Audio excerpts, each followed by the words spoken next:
What is the purpose of 5G? Is it for machines, humans, or artificial intelligence? Join me for a second episode of the AI organization. Let's begin.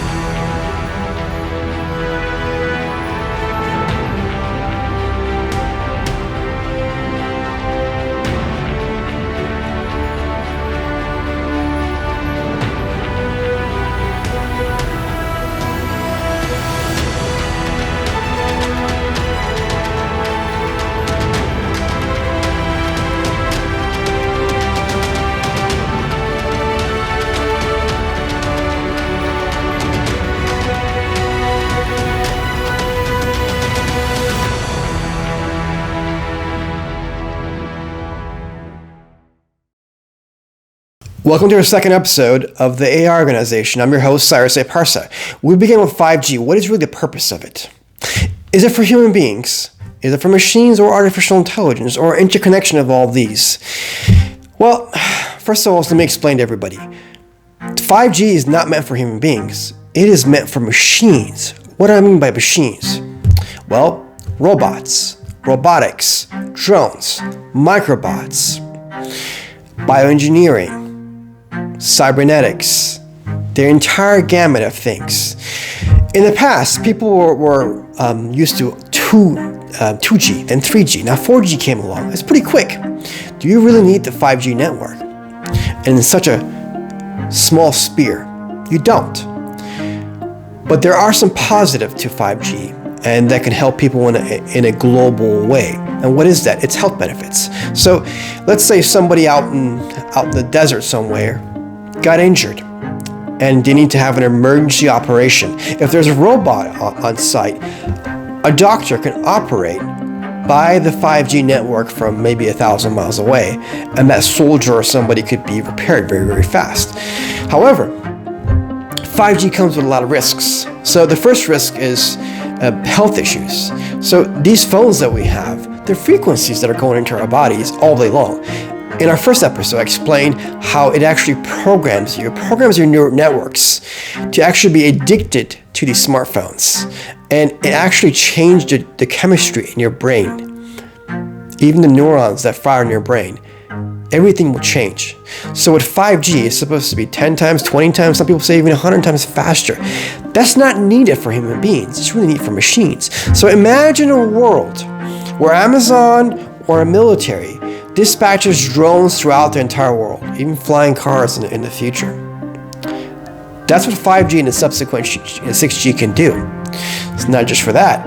It's for mobilizing robots, humanoid robots, animal robots.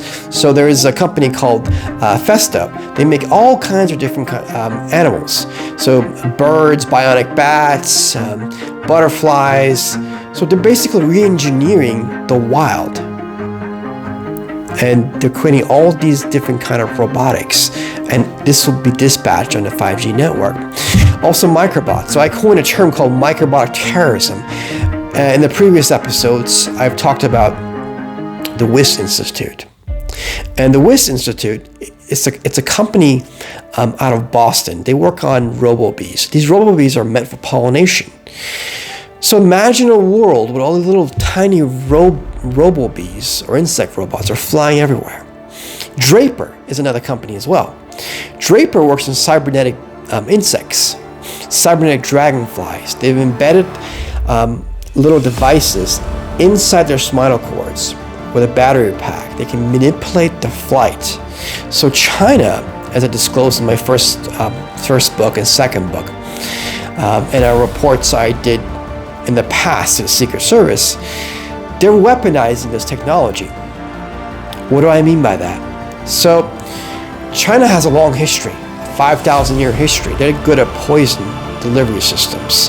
What they can do is put poison on these robobees or cybernetic enhanced insects, and it can be dispatched with facial recognition on them to even carry out a target. 5G makes your military even more powerful. So there's a company called McVeigh Face++. It's a Chinese company. It was initially a facial recognition company and became an AI company. Afterwards, they bought Arisbot, which is actually named after the Greek god of war. So what this facial recognition company did is extract people's biometrics, made it into AI, and now they're making robotics. So in China, along with Huawei and different kind of companies, they're going to have robots, and even Europe. So if you have the One Belt, One Road, imagine the entire world where robots are everywhere, machines, drones, and the whole bit, and these even microbots. So China has an Orwellian state. Imagine if they're controlling our big techs. What would happen to our world? What would happen to humanity? So again, 5G is not for human beings. It is for machines. If you've seen the movie The Terminator, those things can come to life. Boston Dynamics is a company out of Boston, and they build robots. They have dog robots, they have humanoid robots, and different type of robotics are developing.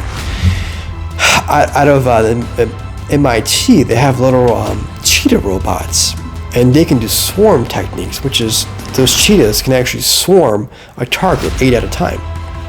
So imagine these drones, what they can do to people. So who's going to be in control of these drones? People, governments, corporations. So I've created this channel because I wrote a few books, and I researched over 1,000 AI, robotics, and biometric companies, and trying to get the word out.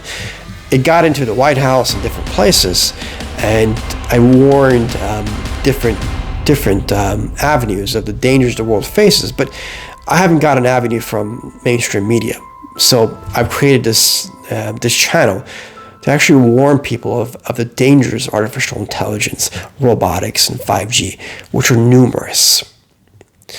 So again, let me repeat one more time. 5G is not for human beings. It's for machines, robotics, and IoTs. So imagine a world when you walk out somewhere and boom, it notices your face, the facial recognition, the all-seeing eye. Orders you a taxi. That makes you happy, right? You walk into a mall. Okay, Mr. or Mrs., this is what you would like. Let me give you this. This is what they bill it as. Everyone bills 5G as a good thing. But look at humanity. We've had conflicts for thousands of years. We can't even control ourselves now with the left and the right fighting each other all the time.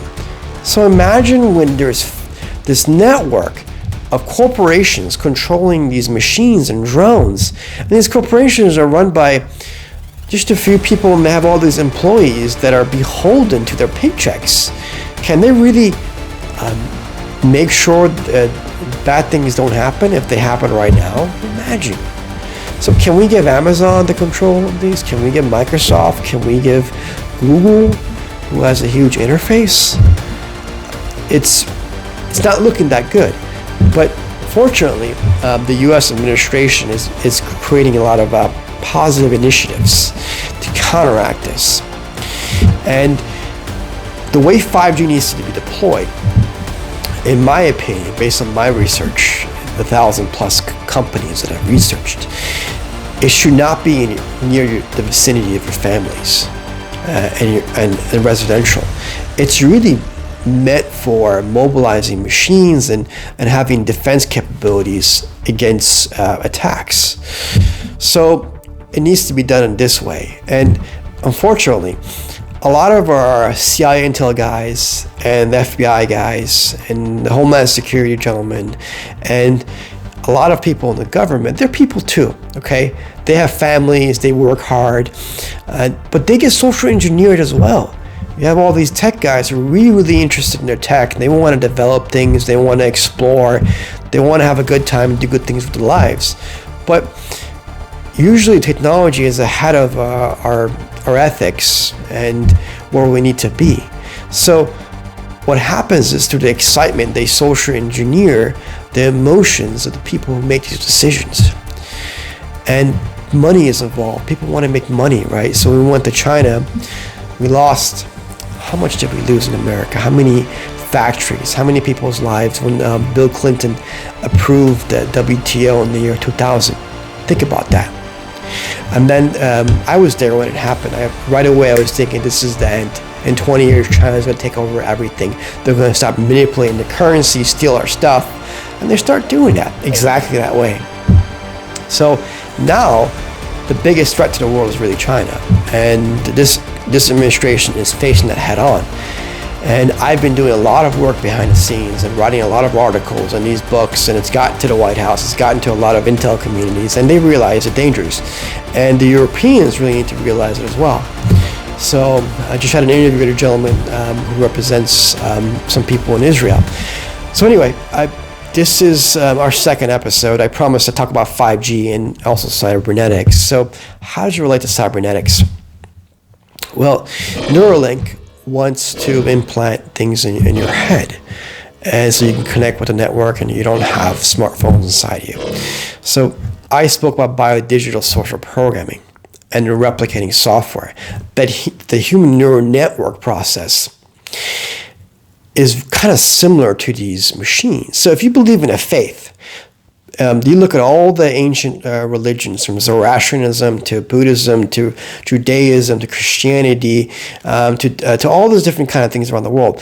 They all talk about how the human body and the human brain was made in the image of a higher power of God. So what Elon Musk and all these people want to do is create an artificial general intelligence. So they realize the power of the human brain. But why isn't it we don't tap in this power? Well, think about it. It'd be Star Wars.